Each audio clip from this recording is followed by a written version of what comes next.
On the camera. It's that time, Clint Oh, Clark. It's that time. it is. It is time for yet another episode of A Hawg special Slop. episode, Special 163. episode. Yeah. Hawg One. Slop. Yeah. You went into deep into the Rolodex. I meant to ask him a question about what was the most impressive name that he's got in his phone. Yeah. That is being more impressive than what I have. Well, we got an interview today with Tony Gunn.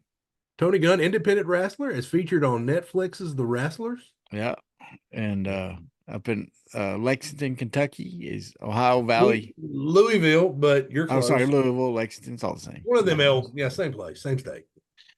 It's Kentucky. They got bluegrass Yeah, there. yeah, bluegrass. But anyway, he great guy. He's actually a Arkansas guy from Rector, Arkansas, born and bred there, and so grew up there. So it was neat to talk to him, an Arkansas boy coming back to Arkansas to do some shows, and that's how you kind of got hooked up with him and everything. So uh, interesting talking to him about how he came up in wrestling, what he's doing now in it, and the Netflix deal and all that kind of stuff. So it's a great interview, folks. So listen, if you got wrestling fans, like, share, comment, let them know about this interview. Um, Tag them, whatever you got to do, man. Comment, let us know what you think. Kind of going outside the hog sports, realm a little bit on this one, but it's good stuff. Good It's worth interview. listening to. Worth listening to. Give it a shot. So, folks, enjoy Tony Gunn, Sean Michelle. Get us rolling. 1, 2, 3, 4. You ever seen a lame man walk? Ever heard a dumb man talk? Never seen a blind man see? I promise you a change is here. You ever seen a cancer dead? Ever seen all the poor get fed? Ever seen a prisoner set free? I promise you a change is here.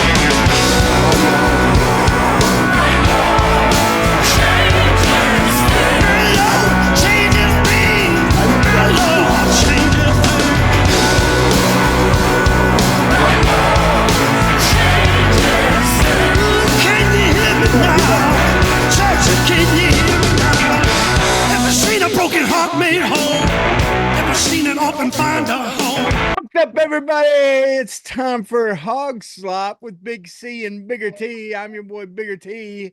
We got my boy, Big C.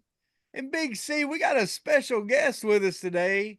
We do. You hooked us up with this guy through your vast Rolodex of connections. Yeah. Yes, vast. Yeah, whatever. I know a guy who knows a guy. That's right. So why don't you introduce us to our ladies and gentlemen, featured on Netflix, The Wrestlers. I think assistant coach at Ohio Valley, Mr. Tony Gunn. He's a legend on the independent scene, everywhere, but especially here in the state of Arkansas. Tony, how are you, my friend? I'm doing great, man. But that legend throw, it's kind of courteous of you to do that. I don't think you should do that. Well, hey, it's our podcast. We can say what we want. It's our podcast. They can do, yeah. We want you to be a legend. Yeah, no, it's thanks for that introduction, and it's glad to be with you guys, and we're gonna have some fun here, no doubt. Yeah, no, absolutely. I've got to watch a couple of your matches, just where we've linked up, and always entertaining. Works the crowd fantastic. Your beautiful heel turn in Leachville was just phenomenal. They asked me, because I wrestle some too. They asked me because I was making a comeback match in my hometown. They're like, how's he going to give him to boo him in his hometown? I'm like, just give me the mic. I've got this. I've got it. So they boo you at Walmart in your hometown. Yeah, I don't even have to do a heel turn. They just randomly throw things. I got tomatoes thrown at me. But enough about lunch. So yeah. Tony, man, we do appreciate you taking time to be with us, man. Just tell us a little bit about you. I know you got Arkansas connections, right? So tell us about growing up and all that. Yeah, sure. I was born and raised in Northeast Arkansas, around the Jonesboro area, but I'm spent most of my time in a little bitty hick town called Rector, Arkansas. Gotcha. And it's one of those towns, if you blink while driving through it, you'll miss it. That's where I was born and raised. I now live in Louisville, Kentucky. I've been here since 2009, and I moved here for professional wrestling, which was Ohio Valley Wrestling. That's what brought me to Louisville, and then met my wife here in Louisville, and now I'm just kind of not going to say stuck here, but now this is my new home. Your new home. Now, you know, I always was a huge wrestling fan. Like because it's what me and my grandfather, you know, my pawpaw is what we call him. You know, being Same from here, Arkansas, we understand the term pawpaw. My pawpaw. Yeah. You know, I grew up watching wrestling with him, and like, you know, and we were reminiscing about this the other day. He used to have this satellite where you'd have to go like H, and then wait on the satellite to move, and then channel 7, and and we got to watch all kinds of different wrestling, and that's part of the reason he sprung for the satellite dish. Yeah. So what got you into wrestling? What was your first step into watching? So in high school, I watched wrestling when I was a little kid with my dad, Saturday morning wrestling, Memphis wrestling, and all that. And then I don't know what happened. I kind of grew out of it. And then once I got into high school, which was around 97, 98, it kind of, the Attitude Era back when wrestling was its biggest ever, The Rock, Yeah. Stone Cold, the list goes on and on and on for those guys. I was just, in high school, me and a bunch of my buddies, we loved watching wrestling, and I was the only one of my friends that, like you said, had a satellite. So we would order the pay-per-views at my house, and they would all come over once a month and chip in $5-10, and we would have a little party and watch pay-per-views. And then I don't know who it was. It was probably me or another one of my friends. We got the broad idea. It's like, hey, let's try this. Let's wrestle. So Yeah. we took some mattresses and put them down in the basement, and set up a camera and just had some fun. And then we upgraded and went to the garage because it was bigger. And then we grew out of that, and I was like, you know what? Let's build an actual wrestling ring. Oh So wow. so my dad helped me. It was as redneck as it could be. Like, he cut down, like, we used one tree for one corner post, and he cut down 3 other trees to use for the other corner post. And we built it, used wire, box springs, padding, wood. Like, we could climb the top rope and all that stuff. So like, for a couple of years, like, we'd come out on the weekends and we would wrestle and have fun and just do whatever and make a day out of it. And that's kind of like how I got into, like, wanting to, like, be slightly interested in wrestling, Yeah. just doing the backyard stuff. And then I think, it was probably around 2001 when I was a senior, or maybe after I graduated. I can't really remember. It's been so long ago. Um, MCW was developmental for WWF back then. Yeah. So everybody that went to the big show to WWF, they went through Memphis first. And I remember they were doing a super show in Jonesboro, Arkansas, at the Convocation Center there at ASU. Yeah. And my girlfriend at the time got us tickets, and I think we were like third or fourth row. The main event was Kurt Angle against Triple H, and I believe Kurt Angle was the WWF champion at the time, back when he still had hair and all that jazz. Yeah. But I just remember, like, I was a teenager, first time at a wrestling event like that, and just sitting back and just watching, not the entertainers in the ring. They got to a point where I started watching the crowd and just how they were reacting and responding to what these guys were doing in the ring. And I just remember sitting there, and I told myself, and I was like, I want to be the reason why these people are reacting like this. I want to make them react like this. And ever since that show, like, I started seeking out, trying to see what it takes to get into professional wrestling. That's cool. So when did you? Because I got trained because I know that guy. He hooked me up with the Mad Chef Lynn Johnson, and he's trained a lot of it. Him and his dad had built a ring in his backyard. Yeah. He had he just said, "Look, son, I'm gonna help you build the ring," and it was it had springs and everything. It was like a legit Right. wrestling ring, which was amazing to have at my use. But just I was listening to your story about your dad building the ring, and that reminded me like that is something Tom Clark would have done for me. That's right. Like Well, if he so you thought, had a live tree as one of the corner posts? Yeah, that was one of our corner puzzles, a live tree. what kind of tree? What kind of tree was it? Was we talking oak or cedar? It wasn't cedar, it was probably oak. Yeah. Okay. It's something that wouldn't rot when you cut it because the other three posts was cut down trees. So they lasted forever. Like within the past, I think 8 years, my dad was like, hey, he asked my permission. He's like, do you care if I bulldoze the ring down? And it was still standing since like 98. Oh Nice. wow. Means Yeah. y'all Well, did it here's right. why Clint says that. He wanted a basketball goal, so Uh-huh. his dad This is a true story. He was took not a making this road up. closed highway sign, nailed it to a pine tree, and put a basketball hoop on it, and that was his. Like That was my if you went goal. down in the paint, Hey, whatever works. you're stepping on roots from the pine tree. Like we had twisted ankles from going down low, man. We had to shoot outside too much, Yeah.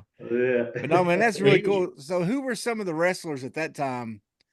I know since then you've probably had a lot that have influenced you as you've gotten, especially probably some have actually poured into your life and Yeah. taught you things. But at that time when you were at that show with Kurt Angle and Triple H and all that, who were some of the guys that you looked up to that you're like, when they came out, you heard their theme music, when they were doing a promo, you were like, that's my guy. Who were some of those guys? Well, I'm going to state the obvious: The Rock and Stone Cold. I mean, Yeah, if you're a guy in the late '90s, Yeah. the Attitude Era, you're going to like those guys regardless. So yeah. taking those two off the list, the main ones that I like to watch and that really like my eyes were glued to the TV was Ken Shamrock.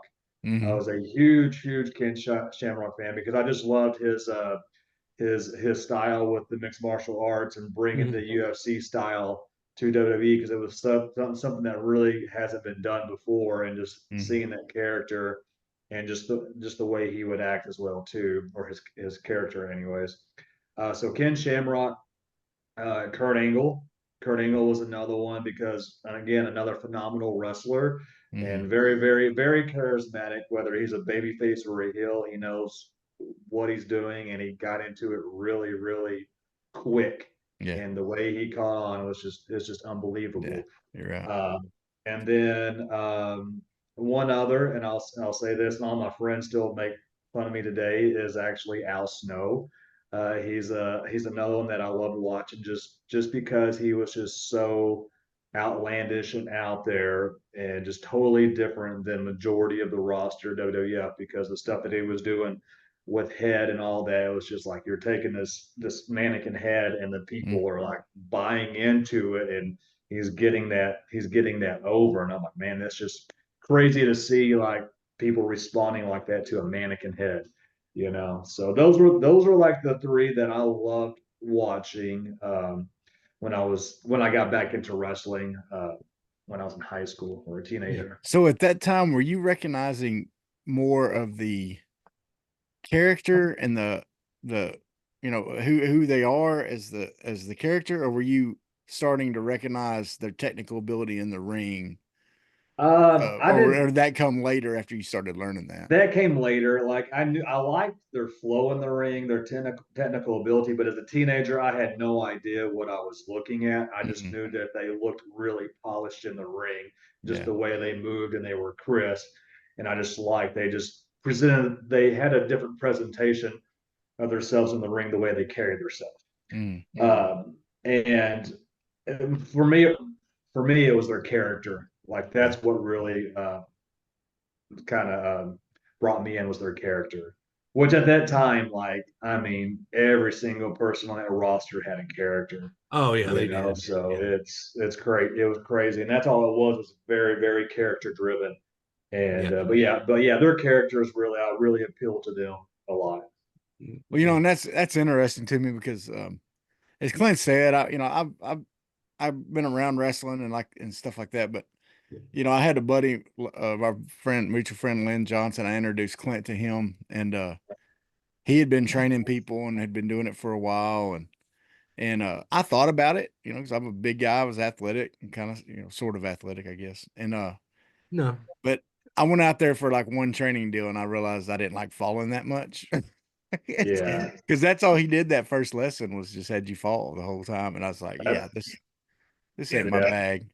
But So one when thing, Yeah, it's- one thing I noticed is I was around him, and then I got to sit back and watch Clint as he learned, and some other guys. And I would go and I'd do PA for some of their shows and stuff like that, and I took a couple body slams here and there and some chairs to the back or whatever. But one thing I started noticing was I watched wrestling differently because I was the same way. I was like, I wanted the character, like I was growing up, I was JYD, Hulk Hogan, some of those guys. But then I started watching a little different, and guys like Chris Benoit started catching my eye, and he was, as far as, Ooh, I know, you gonna get us canceled, I boy. know, I know. But the thing was, as far as on the mic, he wasn't much. But in the ring, I was like, man, that guy's got some talent. intense. Yeah. And Intense. and it just seemed like he had some I'd started seeing some different things. That was interesting the way you said that, because I think when you start learning about a little bit, and of course I don't know near as much as y'all do, but it was just interesting what little I did know. It made me appreciate what was happening in front of me. And so the guy that may not have been the best on the mic, even though I know that's a huge part of it, and that's how you get to go from, doing little shows and, a gym in Mountain Pine, Arkansas to doing, Ohio Valley or wherever else. I'm over in Mountain Pine, baby. That's right. I'm over in Mountain Pine, baby. I once thought I was going to lose my life to Moondog Spot in Mountain Yeah. Pine. Oh, You Moondog. got- I love Moondog Spot. I Did got you- my head shaved in Mountain Pine. Did well, you probably, he was from up around where you're No, from, right? no, because I was gonna get to you. When did you start training? I started, I think, 2002, somewhere around there. My first match was late 03. Okay. And where did you get your training at? Well, see, that's a funny Yeah, that's story. what I was. So at the time, WWF was still developmental at MCW, Yeah. and I talked with I believe it was Terry Golden, because he was the owner of MCW at the time, and I forgot how much it was for the beginners class. So I was like, I wanted to show that I was serious and pay up front, you know. So I think it was like $1,000 or $1,200 or whatever it was. The Yeah. money's irrelevant. So I saved all my money, sent it in, ready to start class in the next month or two or whatever. And then WWF pulled out and sent everybody to Louisville, Kentucky, and MCW closed their doors. Mm. So I was starting day zero professional wrestling. I paid all this money and then had 0 days of training, and the company that I paid for training for shut their doors. So that's how I started in the world of professional wrestling. No, you see, and that's your $1,000 when you're 21 years old, it might as well be 2 million. Oh yeah, I I was you like, know what I'm I saying? was- That like $1,000 doesn't seem that large sum of money to us now. But looking back to when we were young, it's like that's like a gajillion billion dollars. I can oh yeah, like I was crushed forever. And then someone I'm sure you guys know Derek King. Yep, I know Derek King. Yeah, so he kind of took me under his wing, because I guess I was coming to a lot of the indie shows in the area, just trying to figure out what to do, who to talk to, and all that jazz. And then Derek kind of took me under his wing, and they were having trainings in Dyersburg, Tennessee. So that's where I kind of cut my teeth, so to speak. Okay. Was Dyersburg with Derek King and Sir Mo. No, I remember Derek King being up at Moondog Spots a little bit. We'd worked up there a few times and Yeah. all that. So now, how did you get linked up with Ohio Valley Wrestling? How did that journey So to Ohio Valley come about? well, because I could have just upped and moved when they, moved their developmental to Louisville, But I made a promise to my mom and said I'm going to finish college first because I was, enrolled in college for to get a teaching degree. So I Where were you in finished college that. at? Huh? Where were you in college at? Arkansas State. Okay. So I went to Okay. ASU. Yeah. So I'm well, yeah, I guess they used to be the Indians. They're the Red what, Wolves. Red Wolves. Red Wolves now. Yeah. So, but anyways, so I finished college in '06, something like that, and then or '07, I forget, whatever. But anyways, I get in contact with Danny Davis, and then he put me in contact with Rip Rogers, and Rip Rogers was the head trainer at the time, and he knew Derek King, and I sent in it to back then you sent in like a tape, of a match of you and a promo and and all that Right. jazz. You would mail it in versus today you just send a link or whatever. Yeah. So I sent the tape and all that stuff. Rip Rogers gave me a call and he's like, hey kid, Tony Gunn, who trained you? And I said Derek King. He's like, damn it. He goes, I'm gonna have to retrain you then. So he was just messing with me because he knew Derek. But anyways, he goes, yeah, you can come up to the intermediate class because they had beginner, intermediate, and advanced, kind of like what they do now. He goes, you can come into the intermediate class and it's X amount of dollars or whatever. So I saved all my money. I had a motorcycle. I sold my motorcycle, to have money for the move, to relocate and all that jazz. I moved to Louisville, Kentucky, and then I learned my lesson the first time. I didn't pay all my money up front because I didn't want that to happen Right. like Yeah. happened in Memphis. So save all my money. I'm getting ready to start training and all that stuff, and then not even a month and a half after I move up there, WWF pulls out of OVW and sends everyone to Florida for FCW. So I relocated to go up there to work developmental and all that jazz and to train under the WWF umbrella. And as soon as I get there, they send everybody to Florida. So I'm like, Wow. I just They just always make kept running away from you, didn't they? yeah, so I always make the joke like I'm the person that killed the developmental area in the southern areas. Yeah. So, but after that happened, honestly, I got a little bitter, a sour taste in my mouth because I couldn't just move back home because I didn't want to feel like I Yeah. moved for no reason, and then kind of felt like I got nothing out of it. But I didn't want to pay OVW money to train because I didn't know if they were going to do the same thing that Memphis did, which was Yeah. shut their doors right after they pulled out. And then I quit wrestling for like I want to say 2 years.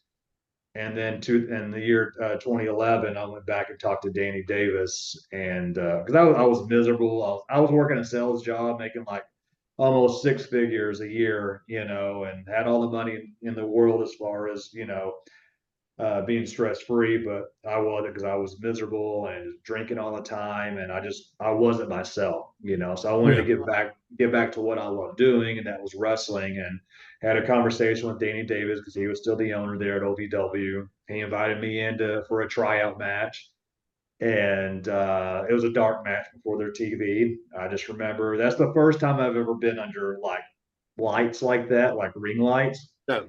And I usually don't get tired in the ring. I usually don't get blown up.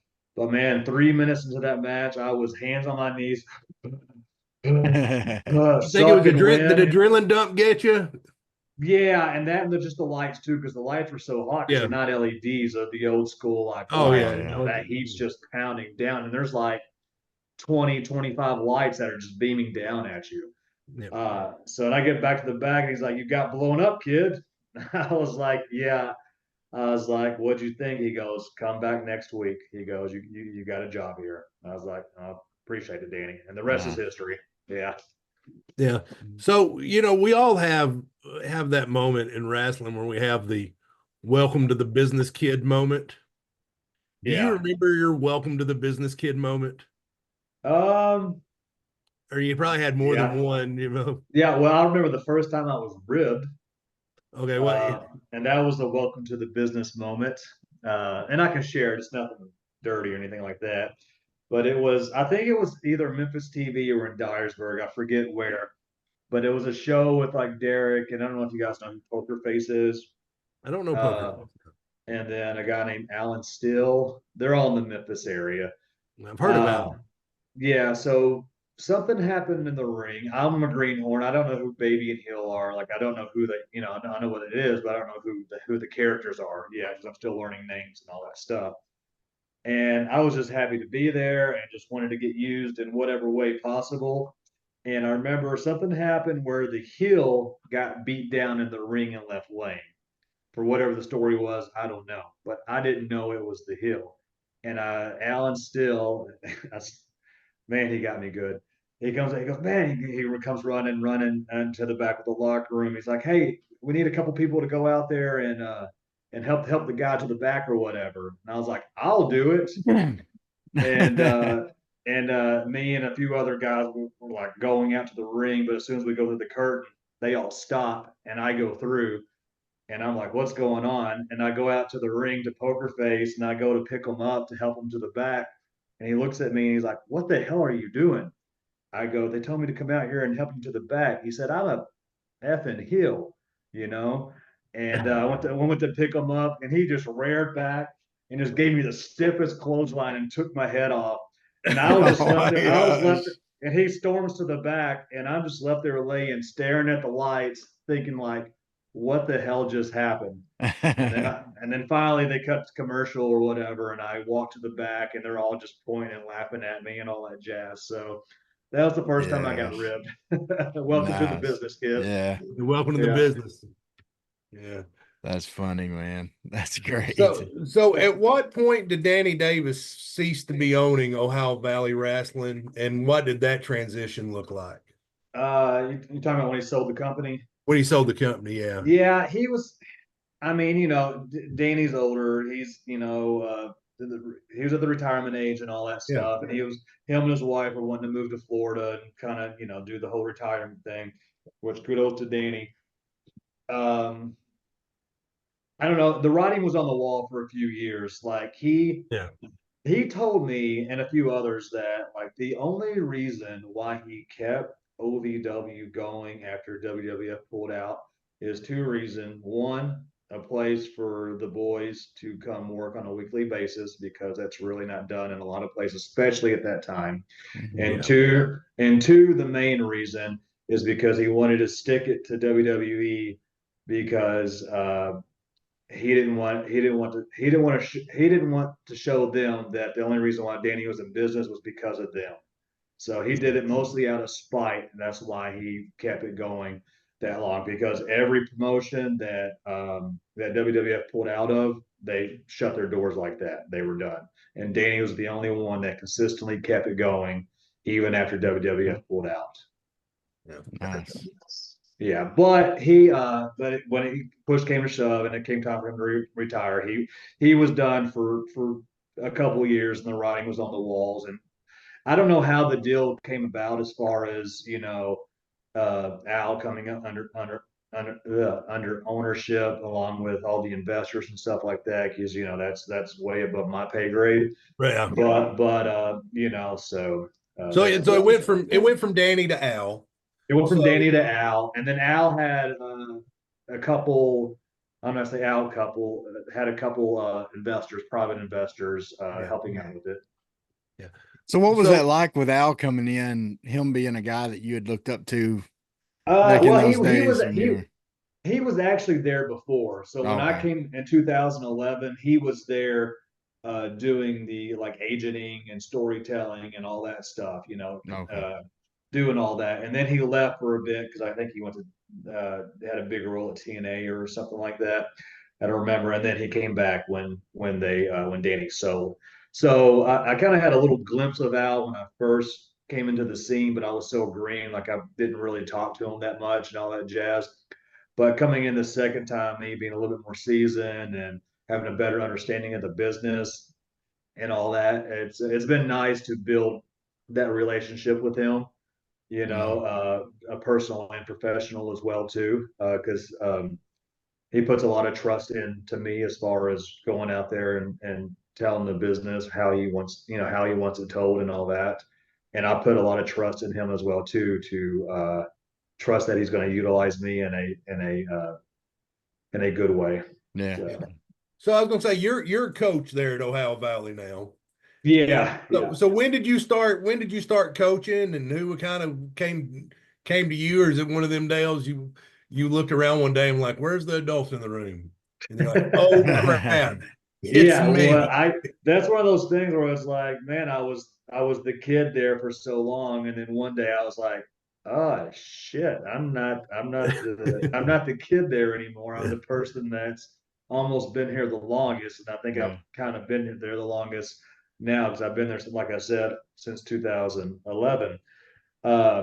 But so they've always had the beginner, intermediate, and advanced, and they were doing a lot of shuffling as far as trainers and admin and stuff like that on the flip side of the business. And I think Al approached me along with somebody else and just kind of put plans into work and to see if I was interested in it, like way ahead of time before it even came into fruition.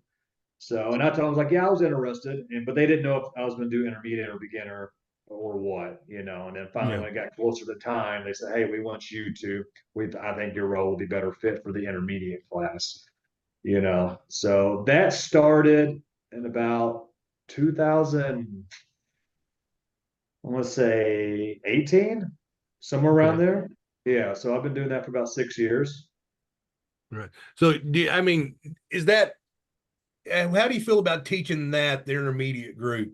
Do you think that's the perfect fit for you? Because see, to me, I like teaching them at the beginning because I know they get a good base. Because I teach a lot of jujitsu, Uh-huh. not so much wrestling because they don't want me near that.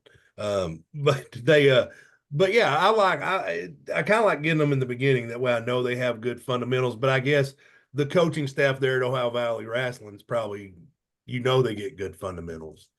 Yeah, so it's like because cash flow does the beginners class. I do the intermediate, and then Doug Basham along with Al Stowe occasionally. They do the advanced class. Uh, but yeah, the beginner class, like it's all like rolls, bumps, rolls, bumps, rolls, bumps, Mhm. and Right. footwork, locking up, and they barely get into hitting the ropes when they come to my class. So when they come to my class, like they're learning like arm drag, hip toss, body slam, drop kick, and then we get into like very basic psychology, storytelling for a baby in a hill. So I really enjoy what I do because it's like you said, it's the framework and it's the starting ground for them to first time even hearing about like how do you work as a baby, how do you work as a heel, what's the psychology, just the body language, how a heel moves and how a baby face moves. So I've been teaching for 15 years, at a for school, and so teaching is right up my alley. And I really, really enjoy it. And I think like once I finally take a back seat to the in-ring stuff, I'd like to be more hands on deck with even more training and maybe a lot of some of the agenting and storytelling as well too. So are you still teaching at the school? Yep. What do you teach? Yeah. So like I said, I've been teaching 15 years. I teach high school. I mostly have juniors and seniors. I do the advanced physical education program there, along with weightlifting. Okay. So I do that 5 days a week, and then I train intermediate class for OVW 2 days a week, and then I'm in the gym 5 days a week, and then wrestle anywhere from 2 to 3 to 4 times a week. Do your kids ever show up to your matches, and how do they respond to that? Yeah, a lot of them like follow me on Instagram and stuff like that. It's pretty hilarious because I'm a very like chill, laid back teacher and just a person in general. So like when they see who I am in the ring, it's totally night and day Yeah. to who I am. So they're like Mr. Gunn. This is my last name. So Mr. Gunn, we saw you last night. You talked smack to this person and got in their face and you beat them up. That was crazy. it's just a certain side of me that they'll never see, obviously, Yeah, yeah. in a school setting. So it's just funny, just like seeing their reactions and stuff like that when after a TV taping or something like that. Have you ever used your wrestling skills to connect with a group at school in some way? Uh if some kids get out of line, I do get a promo voice every now and then, and just kind of like I'll scare them and raise my voice and point the finger and get serious, So I've done that a couple times. Let me tell Nothing you what you're crazy. gonna do, brother. You're right. Well, one But time yeah, when I was in college, I was a small group leader for a church camp deal, and I had a bunch of like seventh and eighth grade boys, and I couldn't get them to talk. They were in groups of two from different churches. There was like 12 of them, and I couldn't get them to talk. I couldn't get them to nothing. Well, we're in a college dorm room, when we're having our little kind of devotional time or whatever. And I started, I was like, I'm gonna do some wrestling stuff. These are junior high boys. They're gonna. So we started just doing some wrestling stuff, and I was showing them some things that I'd learned, mhm. just like locking up and stuff like that. And it changed that whole group, man.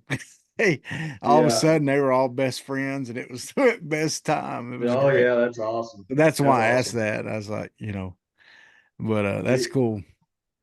So Yeah. being a teacher, I take it you probably got a pretty good routine going. I'm pretty Uh, OCD, yeah. yeah. So how did Netflix mess your world up? Or were Uh, they pretty good about staying out of the way and just catching the interaction? Because they, we have to address the elephant in the room at some point. yeah, I every mean, now and then they'd want you to like redo some things or whatever, but they never wanted you to, they never set up a scene or anything like that. Like everything that you see on wrestlers is like pretty true to what As it it is. happened. Yeah, nothing was set up.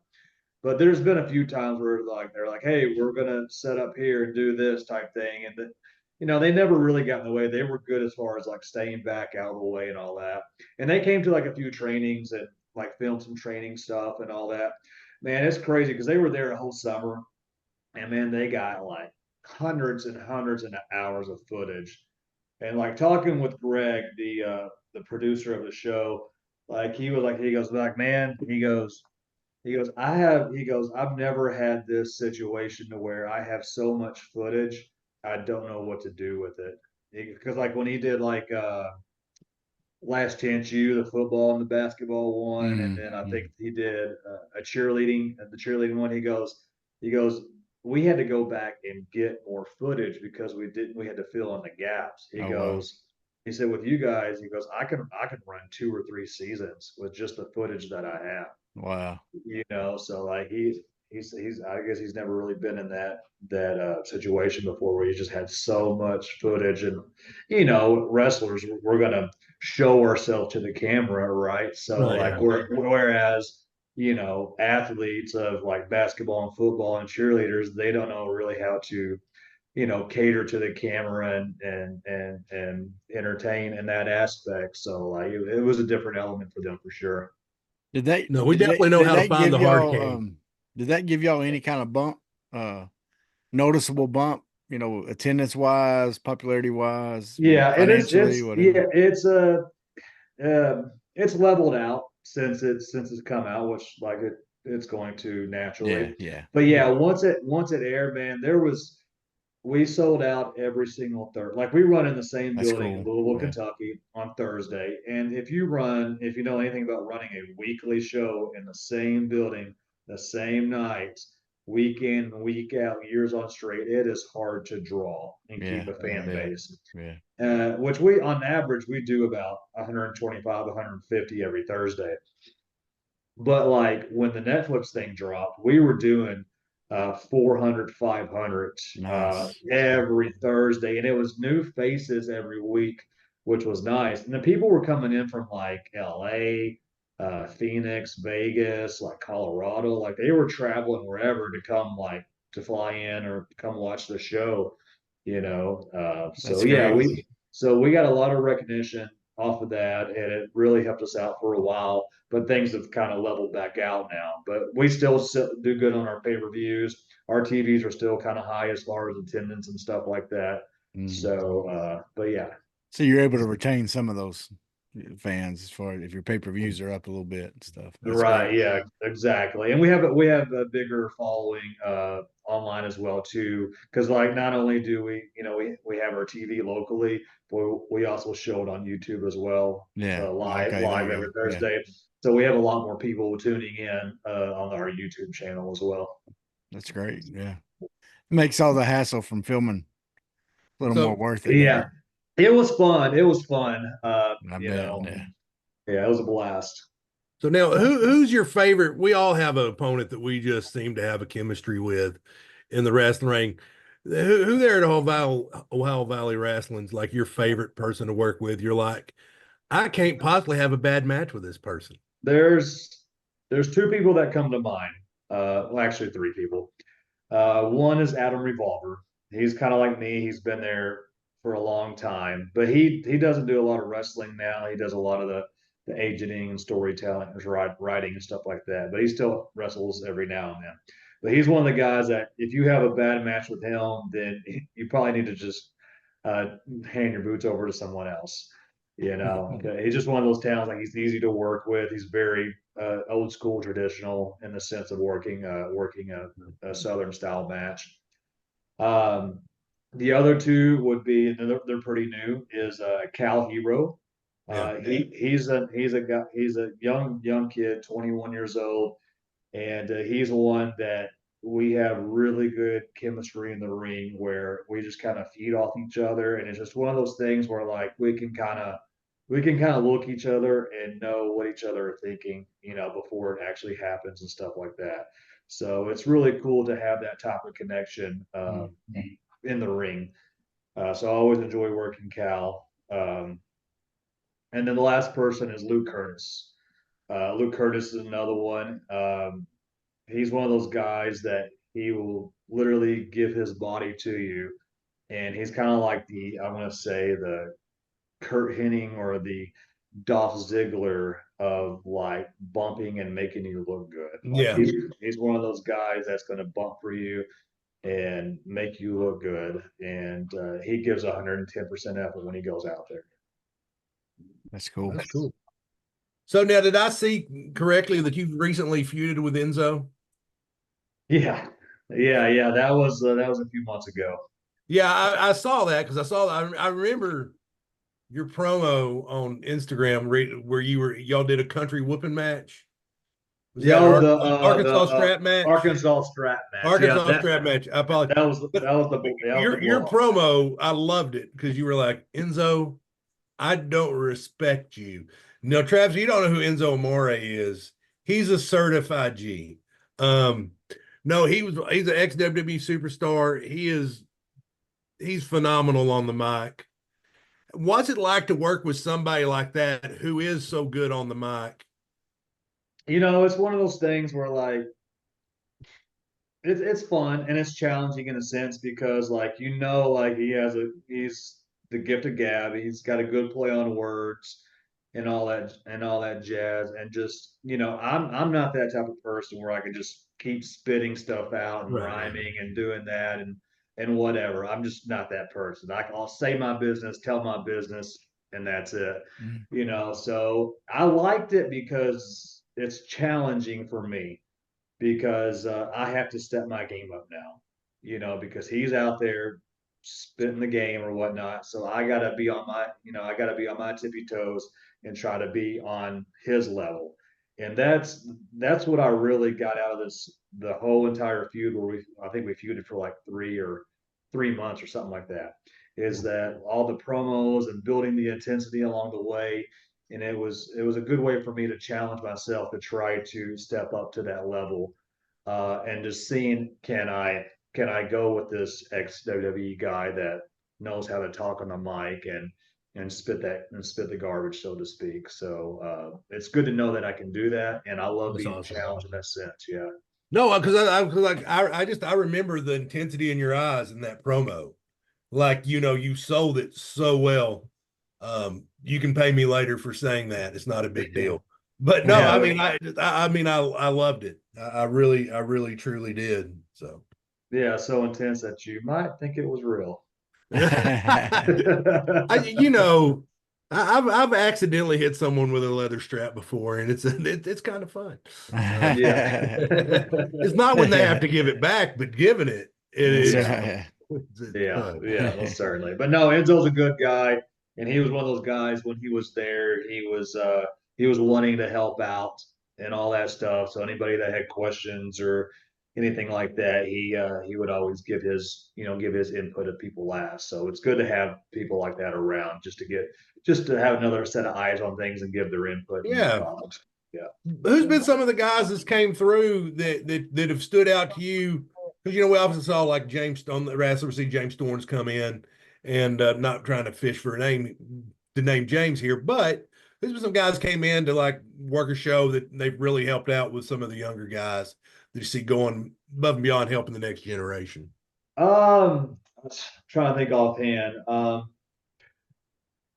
We had Tommy Dreamer come in quite a few, and he's one of those guys. He truly cares about the younger talent, and I really enjoyed having Tommy around because he is one of those guys that he won't sugarcoat anything. If something was the shit, I don't know if I can cuss or not, but if something was the shit, he'll tell you to your face that that was god awful, or what do you Yeah. need to do to fix it and stuff like that. So Tommy was when he's there in the locker room or when he was there, he was a good hand, or not say a good hand, but a good person to be around to give that knowledge back. I'm trying to think. Another person was Abyss because he was there for a minute as well Okay. too, and he's another one of those guys where because he was when he was coming into OVW, he was actually on the point of retiring from in-ring wrestling and going to Yeah. WWE as an agent. So naturally, he wanted to, give his advice and stuff like that. So he was another guy that was good to have around because he would always try to help out and just, give his input as far as what worked, what didn't work, and just a different view or a different lens to look at things. Yeah. Well, Um, growing up in Rector, gonna go back to that for a second. Oh man, What Going way well, back. I know you probably grew up playing other sports, doing other sports. I want to know. yeah, I did a little bit of research here. uh-huh. So speaking of that, what is the strongest part of your tennis game? Forehand, backhand, serve. What is Not my backhand, by it? all means. My backhand One is hand or two handed? trash. One hand or two handed? Uh, I one hand. Yeah, It's hard for me to do two hand, but my forehand game's pretty strong because I put that top spin on it, and it gotcha. just Yeah, when it hits, it doesn't bounce up very high. When my serves are kind of wild, but when it goes in, they're hard to yeah. hit. Yeah. So, So, what other sports did you play back then? um, tennis, basketball, baseball, football, track. Uh, I did everything. Everything they offered in Rector, huh? Yeah, Or everything they Well, offered. that's Yeah. because there's nothing. You're in Rector, That's Arkansas. right. There is literally Yeah. nothing. I mean, what are you going to do? Go to the Yeah. movies? They Well, have lots of fields in yeah, Rector. well, Lots of yeah, and that's fields. the thing too. Is like I enjoy being active. Like I'm the type of person that likes to be on the go, doing stuff, a physical person, and also too on the flip side of that, like as a teenager in high school, I lived on a farm, and my Mm, dad was, if I was home, I was working on the farm. So yeah. that's probably another reason why I played every sport as well too. So that way I wouldn't be home Right. working on the farm. So were So you what? grew up a Razorback fan at all, or? Oh yeah, yeah, yeah. Of course, if you live in Arkansas, you better be a Razorback Good, Oh, yeah. fan. You no, still because I pay never attention to seen them quite a y'all. bit. Yeah. I mean, yeah, I'll still watch, but I'm not like it's hard to find time. It's hard to Yeah, find time to watch it with my schedule and stuff. So. Yeah. yeah. So being there in Kentucky, how spicy were they when we hired away Coach Cal? Yeah, a lot of people came up to me. It's like, oh, I got a new coach. Oh, got a new coach. You were the belle of the ball that day, weren't you? Like, yeah. Oh yeah, it was hilarious. Yeah, so yeah, it was kind of funny, but it's all fun and games, whatever. Yeah. But yeah, it was hilarious to say the least, because there's not a lot of people from Arkansas that I mean, there's a lot of people from Arkansas that live in Louisville, Kentucky, but they just don't know a lot of people that are from Arkansas. So they had to harass me a little bit about it. Yeah. No, I'm excited about it. I think he's going to do a great job for Arkansas. Yeah, I think so too. So Yeah. That's good stuff. But well, man, Clint, well, I think we've kept our what, man for what do you about an think? hour, What do haven't you we? think? You think you Well, get in the ring I know with Tony. you get in the Huh? ring with Tony? You think you could No, take I'm retired. I lost my retirement match. I'm not. Let's set up the match right here, sponsored Let's by the not doing Hawg it. Slop, the Big But C no, Bigger you are. team. No, you are wrestling in Leechville, Arkansas, August 17th for TNR Yeah. Championship Wrestling. Yeah. My good friends Terry and Robbie Shirley. Yep, that's gonna be an TNR interesting Championship Wrestling. So, And talk about how people can watch you. You talked about the Ohio Valley, on YouTube and stuff like that. Talk about how they can check you out and kind of see. Sure. I have a YouTube channel. Just search Tony Gunn. I like to. I usually post like all my stuff from OVW on there, for content or whatever I do. And then as far as if you want to follow me on social media, it's Instagram or Twitter at Tony B Gunn, B as in boy, so Tony B Gunn. And you can follow. I'm pretty active on Instagram, not so much on X or Twitter or whatever the hell you want to call it. Yeah. But yeah, so you can follow me on there. As far as actual seeing me wrestling, I'm all over the place. I've been coming back to Arkansas quite recently here lately, which is nice. Coming back to my old stomping ground, so to speak. So I've been doing some stuff in Paragould, Arkansas, Leechville, Arkansas. I think I'm going to start to do something with an oil trough down the road in Corning, Arkansas. So I'm kind of like coming back to my roots, and it's been kind of nice to come back to my area, so to speak. No, I know. I'm gonna try. I'm gonna try to make it out the 17th. Depends on if I can get off work soon enough. Yeah, that's gonna be, man. I'm telling you, that's gonna be a crazy weekend because Friday I'm in Cincinnati, Ohio with OVW. Oh wow! Saturday I'm in Leechville, Arkansas. Sunday I'm in Wisconsin. Welcome to the business, kid. Yeah, so that's gonna be a rough weekend. No, It's gonna be a that fun is weekend. you're gonna have some windshield time. And when people sure. hear that list, they're saying, "You get to go to Leechville? Like, wow, That's Leechville, amazing." Buffalo Oh. Island. Oh man. Leechville, Arkansas. So no, I Isn't have that close to Bald Knob? What's that? no, that's like it's Monette. It's almost Oh, okay. It's over there closer it's to. yeah, it's Yeah. it's out Gotcha. there. Gotcha. So where's the oddest place you've wrestled? And we'll end on this question. Because mine, I wrestled in a pasture in front. A kid rolled up in his bike, and the promoter really like, if you're gonna stay here and watch, you gotta pay. And ran the kid on the bike off. So Yeah. I remember I've done a lot of crap shows, with especially in Arkansas and Tennessee, you can throw a rock and hit a wrestling promotion. Now, Right. if it's a worthy wrestling promotion, that's a total another beast. But I did a show I'll say a show in Indiana somewhere. It was for Bobo Brazil Jr. And it was in the middle of nowhere. And it was like someone's like pasture, like you said. And it was like we had to set the ring up, like they had a barn, and we had to set the ring up like right just outside the barn. And so we actually walked out of the barn to get to the ring.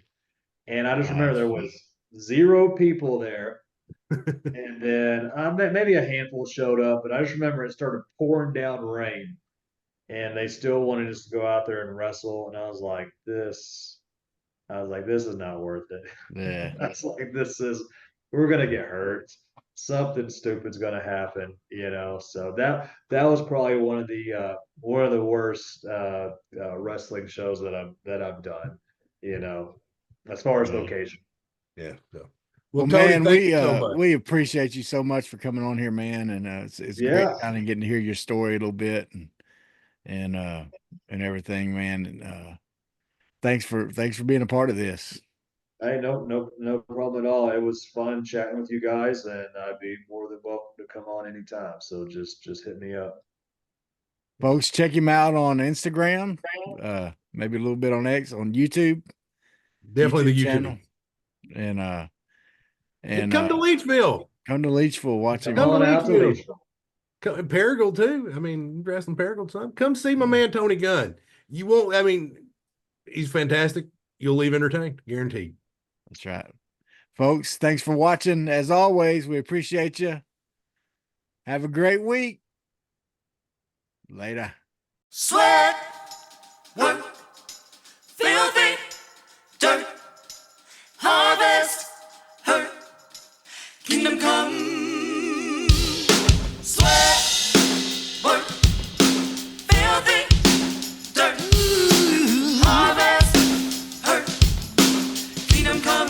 Listen, that's why I sweat when I work. My hands get filthy down in this dirt. Won't see no harvest till I hurt.